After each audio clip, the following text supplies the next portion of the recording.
sound of heavy industrial grinding, the harsh, rhythmic hiss of a welding torch. 7:42 a.m., August 17, 1942.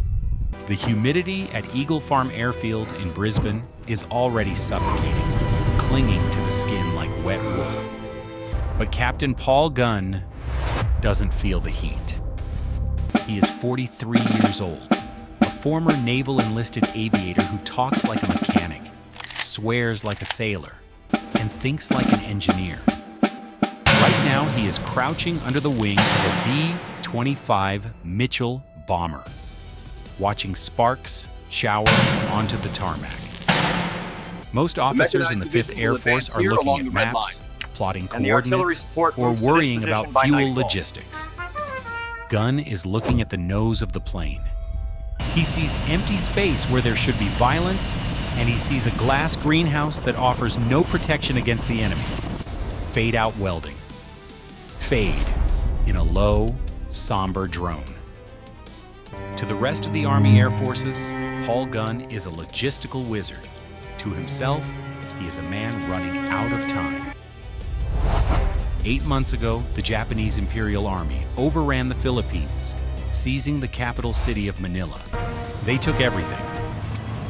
Gunn escaped in a Beechcraft just hours before the fall, but he had to leave his heart behind. His wife, Polly, and his 4 children are currently rotting in the Santo Tomas internment camp. Every weld he inspects, every bolt he tightens, and every unauthorized gun he steals isn't for the war effort, it is for them. This isn't just a modification, it is a jailbreak designed in aluminum and steel. Silence. Hard transition to the sound of distant, ineffective explosions. But willpower doesn't sink battleships. To understand why Gunn was sweating in that hangar, you have to understand the tactical nightmare facing the 5th Air Force in 1942. The American doctrine of high-altitude precision bombing was a complete and total failure. Pilots were trained to fly at 20,000 feet, using the secret Norden bomb site to drop ordnance into a pickle barrel. That works on factories. It does not work on a Japanese destroyer moving at 30 knots and zigzagging across the Pacific Ocean.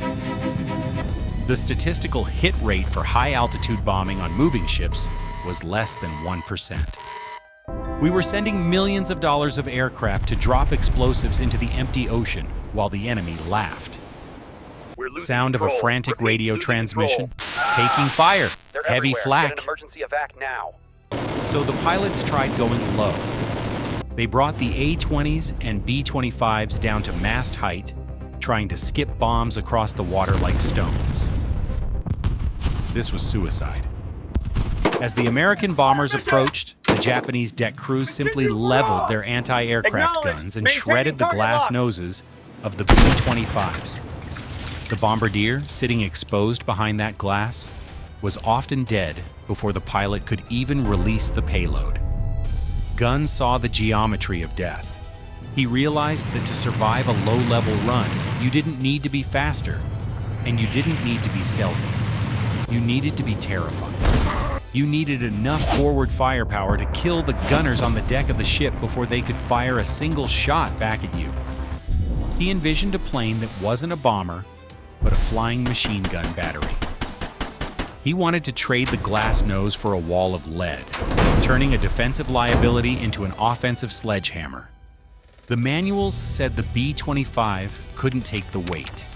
The engineers said the recoil would tear the airframe apart. Papy Gunn didn't care. Sound of a wrench tightening a bolt, a metallic clank. Sound of metal being torn apart. A pneumatic drill hammering. Gunn didn't have parts. He didn't have a supply chain, and he certainly didn't have authorization from the Pentagon. What he had was a boneyard of wrecked Dutch fighter planes and a blowtorch. He scavenged .50 caliber machine guns from the wreckage, cleaning the mud and blood off the receivers. Then, he started cutting. Gunn and his mechanics ripped the bombardier's crawlway out of the B-25, In its place, they built a steel cradle. They mounted 4 massive guns right in the nose and bolted 4 more in blister packs on the cheeks of the fuselage. Look at that compression. There's no way she When holds. the pilots You're right. looked at it, they That gear is turned pale. completely shot. The plane was now not picking her up terrifyingly like that. nose-heavy. Physics was the enemy. A nose-heavy plane tends to dive into the ground during takeoff. The center of gravity had shifted dangerously forward, but Gunn treated the B-25 like a seesaw. He ripped out the radio equipment from the front and shoved it all the way into the tail. He moved the ammo boxes. He shifted the ballast. He forced the beast to balance. When Major Ed Larner took the prototype up for a test flight, he radioed back a single, terrified, exhilarated report. He said the plane felt heavy, sluggish, and mean. He said it flew like it was angry. Silence.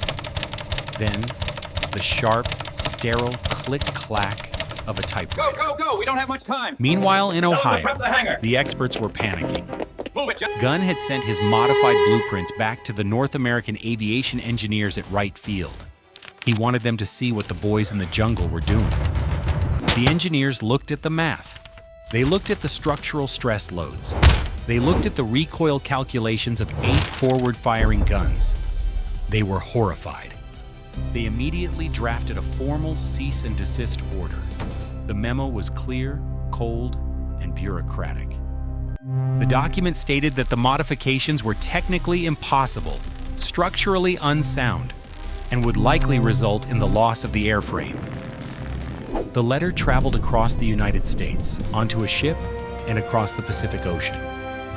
It took weeks to arrive. By the time General George Kenney opened the envelope telling him that the conversion was impossible, his squadrons were already warming up their engines for the Battle of the Bismarck Sea. The typewriter sound stops abruptly, replaced by the low rumble of 12 radial engines. March 3, 1943, a Japanese convoy is steaming through the Huon Gulf. 8 troop transports, 8 destroyers. They are carrying the reinforcements that could crush the American foothold in New Guinea. At 10 in the morning, the Japanese captains look up. They expect high-altitude bombers that they can dodge. They see nothing. The B-25s are hugging the waves, flying so low the propellers are kicking up sea spray. This was the debut of the Commerce Destroyer, 12 aircraft unleashing a combined total of 168 machine guns. The sound of a terrifying, continuous roar. Not individual shots, but a deep buzz like a giant chainsaw. The effect was instantaneous. The Strafer B-25s didn't just damage the ships, they erased the people on them. The concentration of fire was so dense it literally sawed the bridges off the destroyers. Japanese gunners disintegrated before they could track the targets. Then came the skip bombs, slamming into the water lines. It was a massacre. Within 20 minutes, the convoy was burning junk. The impossible plane had sunk or disabled every single transport. The engineers said the nose would fall off. Instead, the Japanese Navy did. Fade battle sounds. Transition to the echo of a large factory floor. Success changed everything. The Army Air Forces didn't court-martial Gunn for destroying government property. They sent him home to teach. Papy Gunn walked into the pristine factories of North American Aviation in California. He was still wearing his khaki uniform, As you can stained see, with the jungle divergence grease. metrics remain negligible, He met the men who confirming wrote the the stability rejection of the letter. projection model.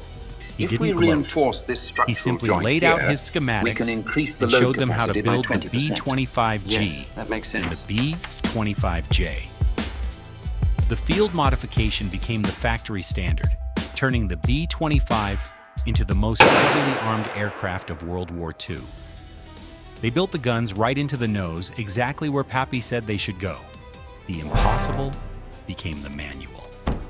Sound of distant cheering mixed with the rumble of tanks. Then, a slow, emotional string swell.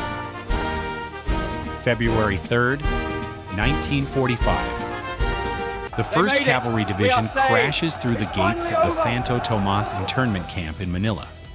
For the United States Army, it was a strategic victory.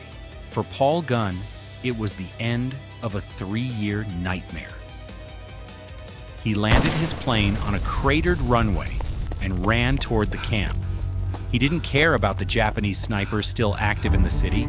He had to know. He found them among the starving, skeletal figures of the prisoners. His wife, Polly, and his 4 children were weak, malnourished, and traumatized. But because of the shipping lanes he severed and the supply lines he destroyed, the enemy had weakened enough for the rescue to succeed. He had kept his promise. The man who built a machine of absolute destruction had done it solely to protect the 5 people he was holding in his arms. Music shifts to a minor key, the sound of rain and wind. War heroes often struggle to survive the peace. Papy Gunn loved the Philippines too much to leave. He stayed, starting a civilian airline to help rebuild the nation. We are happy you are here. But the sky finally claimed him. In 1957, flying through a severe storm near the Naga airport, his plane went down. The mechanic, who could fix anything, couldn't fix the weather. He died as he lived, in the cockpit, fighting to keep a plane in the air. Yet, his ghost is still flying.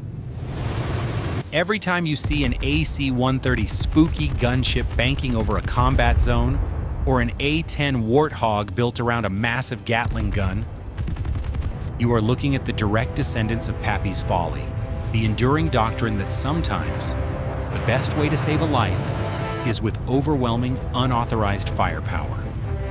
Fade to silence.